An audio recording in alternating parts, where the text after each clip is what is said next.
রাসূলুল্লাহ সাল্লাল্লাহু আলাইহি ওয়াসাল্লাম বলেন, যে ব্যক্তি আমার 40টি হাদিস আমার উম্মতের কাছে পৌঁছাবে তার জন্য আমি কিয়ামতের দিন বিশেষভাবে সুপারিশ করব। সুবহানাল্লাহ। নাম্বার 2, মানুষের মধ্যে যারা মৃত্যুকে বেশি করে স্মরণ করে এবং তার জন্য প্রস্তুতি নেয় তারাই সবচেয়ে বুদ্ধিমান।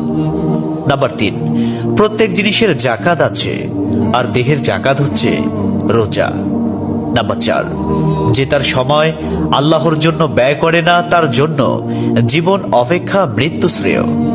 নাম্বার 5, যারা সব সময় ইস্তিগফার তথা ক্ষমা প্রার্থনা করে তাদের সাথে উঠা বসা করুন, কেননা তাদের হৃদয় সবচেয়ে কোমল হয়।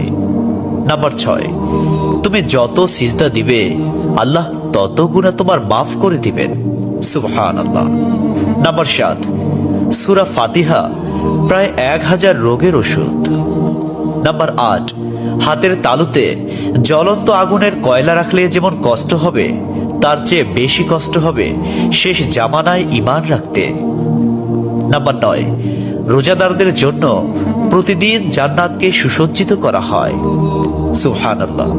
নাম্বার 10, রাসূল সাল্লাল্লাহু আলাইহি ওয়াসাল্লাম বলেছেন, কিয়ামতের দিন সব নবীর চেয়ে আমার উম্মতের সংখ্যা বেশি হবে এবং আমি সর্বপ্রথম জান্নাতের দরজা খুলব।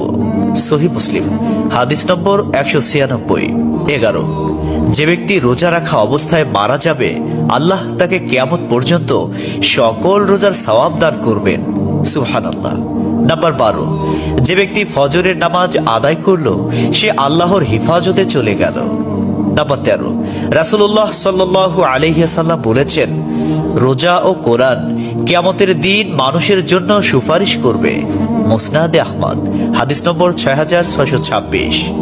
14, নবীজি বলেছেন, রোজাদারদের জন্য সবচেয়ে বড় খুশির সংবাদ হলো হাসরের মাঠে আল্লাহ সবার আগে রোজাদারদের সাথে সাক্ষাৎ করবেন। সুবহানাল্লাহি ওয়া বিহামদিহি।